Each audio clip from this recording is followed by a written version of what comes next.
Go ahead, third row. Coach, Justin Sears had a lot of good looks in the first half. Can you explain maybe why he didn't get as many in the second half? You know, they do a really good job at the basket. They have a lot of different bodies.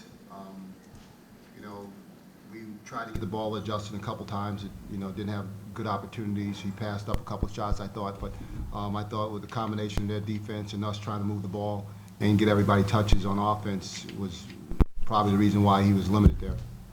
Go ahead, Pete. You know, when you rushed on the court in the last couple seconds, what are you thinking as you let it go? I thought it was in. I mean, ball took a crazy bounce, and you know, a situation like that, I think it's hard to get a better look. But yeah, like I said, I was just trying to make a play, and unfortunately, it didn't go in.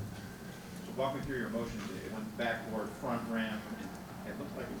Yeah, it looked like it was gonna fall, but by the time it came out of the rim, I was behind the backboard, and I think Harvard was rushing the floor, and it took me a while to kind of realize what happened because when I let it go, it looked so good, but it didn't fall. Yep, in the back. Go ahead. Coach, the decision not to call the timeout, is that just something where you have the faith in Javier to make a play? Well, it's kind of my philosophy to let the play run.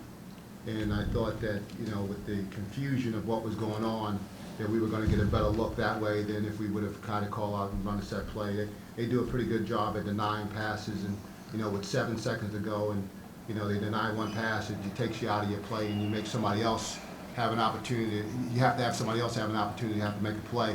And I felt good with the ball in Javier's hands. You had to be thrilled with the look too, man. Well, we got a look on the basket, and Justin had a chance at a tap in, so yeah. Julian, go ahead. So it's just how much more difficult is Saunders to deal with in the second half? He was 2 for 7 in the first, and he scored 18 in the second. That's a lot more pressure. Well, I mean, he made a lot of key baskets, right? He's a very good player, and certainly, he stepped up and made some shots, and we kind of guarded him with a couple different guys, and he was still able to knock down shots. He was aggressive, and that's what good players are supposed to do. He's a first-team All-Ivy guy. He was player of the year last year, so you have to expect that he's going to step up and make some plays. Here in the second row. James, can you just reflect on the season as a whole? Well, it's hard to now, right? I thought my team has played extremely well. I can't be more proud of what they have accomplished this year and all that they've done. I told them in the locker room that during the course of the game, there have been a few times that I've said to myself, win or lose, I feel good about our effort and what we've done. And there was a time that I said that to myself today, that they're playing as hard as they can play. They're doing as much as they can do. Of course, we made mistakes, but so did Harvard. But I was just proud of my team and what they've done.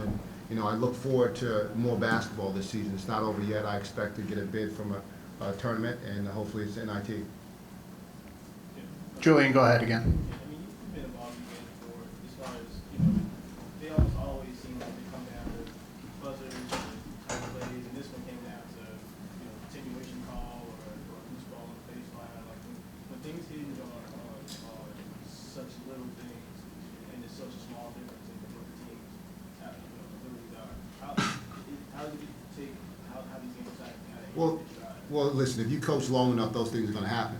You just hope that, that continuation call in the basket and the call that went out of bounds on us, both of them don't go against you. You'd hope that it evened themselves out somehow, and it didn't, and both calls went to Harvard, and, those are the different plays in the game, So, you play as hard as you can, you do as best you can, and you have a great expectation that the officials are going to get it right.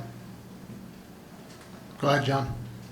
I know you guys always play very physical when you play these guys. The games are always physical, but it just seemed like this game was 40 minutes, every pass contested, every screen fought over. Was it even more intense, given what was at stake, for both of you guys than even other Harvard Yale games? Well, no, John, this is my expectation when you play Harvard and you play, your arch rival, that you're going to have these kind of games. And it was our expectation coming in, and it certainly didn't disappoint. Our kids played as hard as they could, and the kids from Harvard played as hard as they could, and you try to contest, and that's all you can do, and expect to have a positive outcome. Javier, you want to answer that question too? Follow-up, did it feel any more physical than when you play these guys?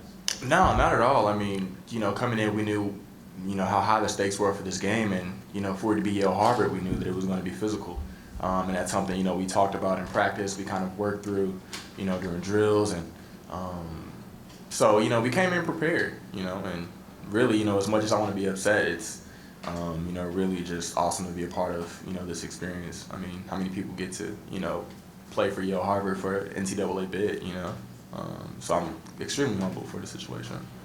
Go ahead, Dave. I mean, that's what I was going to ask you. I've seen a lot of kids in your situation where mopey, could barely speak. You seem very mature about this. What about your makeup? Man, I'm just blessed. I mean, that's the only word that I can say. I'm extremely humbled. Like I said, earlier. I mean, how many people get to be a part of this experience? I had my parents, come in from St. Louis, Missouri, drove 14 hours, just to see this game.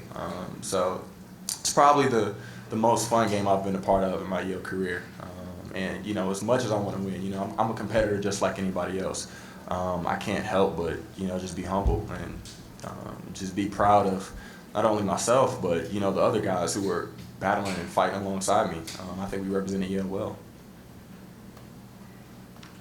Do we have any more in the back? Yes, go ahead. Coach, you've been in this position now a couple times, making it to the Ivy League playoff game essentially.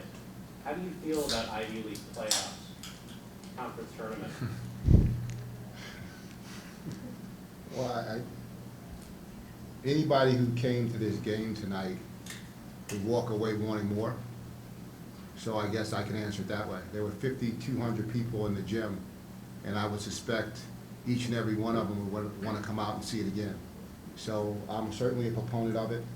I think it's great for our league. We got a lot of publicity this week leading up to it, and that's great for who we are. And in terms of being in this position a second time, the first time that Yale was in this position, we played Penn in Lafayette. We had beaten Princeton here at the Palestra by 16, and then we went to play at Lafayette and we lost the game by 19. And you know what? Penn was a lot better than us, and we scraped and clawed to get to the point where we tied them. Here, in this situation, I feel the teams are evenly matched. And we came out on the short end of the stick today, 2 times out of 3, but you know what? I lace them up and play any time and feel good about going into the game every time. Up here in the second row, go ahead. Coach Jones, looking forward into the postseason, what are your expectations for where the team will head? Like what conference or what postseason tournament the team will head to? Well, I suspect that we'll get a bid from the NIT. I don't know that for sure, but I suspect that we'll get a bid from the NIT. And Sunday I'll be waiting for a phone call from somebody to give me that information. I think this team is worthy of playing in a number of different places, and I certainly felt that we were worthy of playing an NCAA tournament. We'll take one more question if there is one. Okay, go ahead, Stephen. What is it like playing in a game like this at the Palestra with the history of this arena, and especially also the Harvard-Yale rivalry?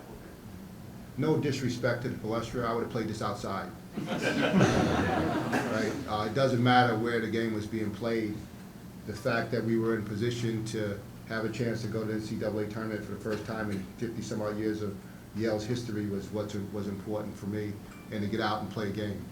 Certainly the Palestra is a wonderful institution, a wonderful gymnasium, and with a great deal of history, and it was great to have it here. It was great to have 5,200 people come out and watch it, but again, we play it anywhere. Javier, you want to chime in, or is that a good answer? I think he said everything. All right. Okay. Thanks, Coach. Thanks, Javier. No problem. We'll have Harvard up here in a few minutes.